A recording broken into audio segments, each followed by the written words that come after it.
नमस्कार। इलेक्ट्रिकल गुरुजी के YouTube channel में आपका स्वागत है। आज हम जिस टॉपिक पे डिस्कस करने वाले हैं वो टॉपिक है रेसिप्रोसिटी थ्योरम। ये थ्योरम ज़्यादातर यूज़ में नहीं आती है, फिर भी बड़ी इंटरेस्टिंग थ्योरम है। Let's see what is reciprocity theorem. In any linear bilateral network if a source of EMF E in any branch produce a current I in any other branch, then the same EMF acting in the second branch would produce the same current I in the first branch। कहने का मतलब ये है कि अगर कोई circuit है इस तरह का,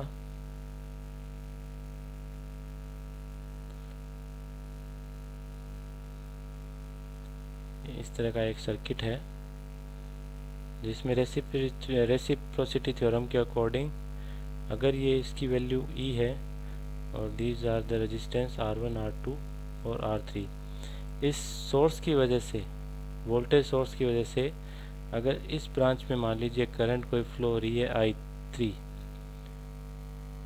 ओके, देन क्या होगा कि अगर हम इसका जो प्लेसमेंट है चेंज कर देते हैं वोल्टेज सोर्स का, रेजिस्टेंस वैसे ही रखेंगे, सिर्फ वोल्टेज सोर्स है उसको हम चेंज कर रहे हैं। अगर हम इसकी पोजीशन कर देते हैं इस ब्रांच में और ये R1, R2 और R3, अब इस EMF की वजह से जो इस ब्रांच में जो करंट होगी I1 वो क्या होगी, I1 equal to I3। Means अगर पहले अगर जिस ब्रांच में E है या वोल्टेज सोर्स है उसकी वजह से अगर किसी दूसरी ब्रांच में करंट प्रोड्यूस हो रही है I3, उसकी वैल्यू क्या होगी। अगर हम पोजीशन चेंज कर देते हैं वोल्टेज सोर्स की, जिसमें पहले हमने करंट फाइंड आउट करी थी फर्स्ट सर्किट में, उस ब्रांच में हम अगर पुट कर देते हैं E, तो इस EMF की वजह से इस ब्रांच में जो करंट होगी I1 वो वैल्यू बराबर होगी I3 के। In other words, it simply means that E and I are manually transferable. The ratio of E and I, जो रेशियो होगा E and I का, आप चाहे I1 कहिए या E अपॉन I3 कहिए, उसको क्या बोलेंगे हम, ट्रांसफ़र रेजिस्टेंस। चलिए एक एग्जांपल के थ्रू इसको समझने की कोशिश करते हैं। अब इस एग्जांपल में हमें क्या फाइंड आउट करना है।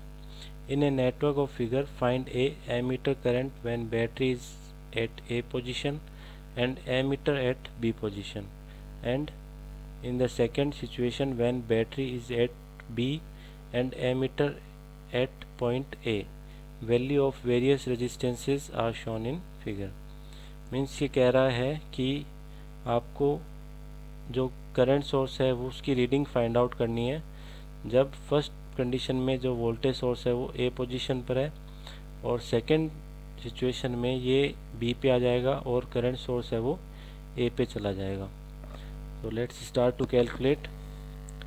सबसे पहले में क्या करते हैं, ये आपके पास में battery with 4 ohm resistance plus minus E, इसकी वैल्यू है 36 volt, connected with 2 ohm, and this is 12 ohm, and this is 3 ohm, and this one is 1 ohm, and connected with this current source at B position। इसमें क्या है, ये B position में है और voltage source है वो A पोजीशन में। तो हमें फाइंड आउट करना है इस ब्रांच में करंट, जिसको हमने नाम दे दिया है I1, और टोटल जो करंट है वो क्या है I। तो सबसे पहले हमें टोटल करंट फाइंड आउट करनी होगी, फिर वोल्टेज डिवाइडर रूल से हम I1 की वैल्यू फाइंड आउट कर सकते हैं। तो टोटल करंट क्या होगी, I is equal to EMF की वैल्यू क्या है 36 अपॉन, अब देखिए ये 2 ओम और 4 ओम ये दोनों सीरीज में है, तो हो गया 6 प्लस 12 ओम पैरेलल है विथ 3 और 1 जो सीरीज में है 4। ओके, तो ये हो गया 6 प्लस 48 अपॉन 16, तो ये हो गया 3, तो 36/9 ये हो गया 4 एम्पियर। तो टोटल करंट आ गई अपने पास में 4 एम्पियर।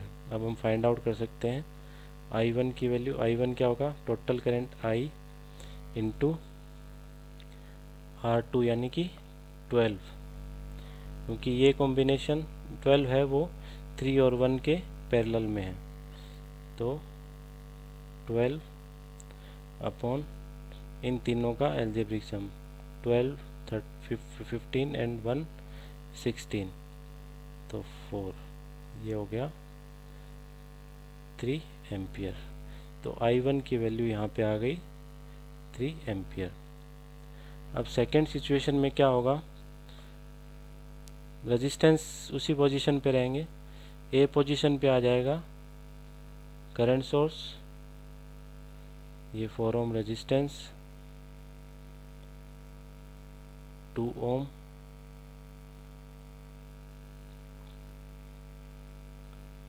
ये 12 ओम, 3 ओम और ये 1 ओम रेजिस्टेंस। अब बी पोजीशन पे क्या आ जाएगा, EMF E, जिसकी वैल्यू क्या है 36 वोल्ट प्लस माइनस। अब इस ब्रांच में हमें करंट फाइंड आउट करनी है, इसको नाम दे देते हैं I1 डैश। वही है, सबसे पहले हमें टोटल करंट फाइंड आउट करनी है। I की वैल्यू क्या होगी, वोल्टेज 36 अपॉन, अब इस कंडीशन में देखिए 3 और 1 ये दोनों सीरीज में, तो ये हो गए 4 प्लस 12 ओम और 2 + 4 यानी 6 और 12 ये क्या है पैरेलल में, तो 6 पैरेलल टू 12, 6 पैरेलल टू 12, तो ये हो गया 36 अपॉन 4 प्लस 72 अपॉन 18, ये हो गया 4, 36 अपॉन 8, ये हो गया टोटल करंट अपने पास में आ गई 36/8। अब हमें फाइंड आउट करना है I1 डैश। I1 डैश क्या होगा, 36 जो टोटल करंट है multiply by 12 second resistance upon 12 + 2 14 and 18, ये हो गया 18, तो 36/8 इंटू 12/18, तो ये हो गया 9, 2 और ये 2, 2, 2, 3, ये अगेन आ गया 3 एम्पियर।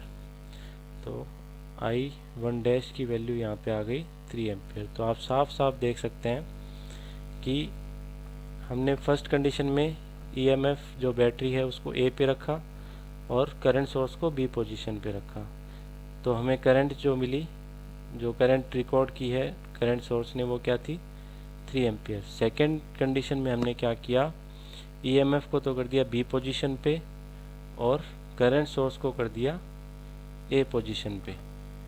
उसी कंडीशन में सेम उसी ब्रांच में जिसमें करंट सोर्स है, पहले करंट सोर्स था इस B पे, अब करंट सोर्स है A पे, पर करंट की वैल्यू उसने जो रिकॉर्ड की है वो क्या है 3 एम्पियर।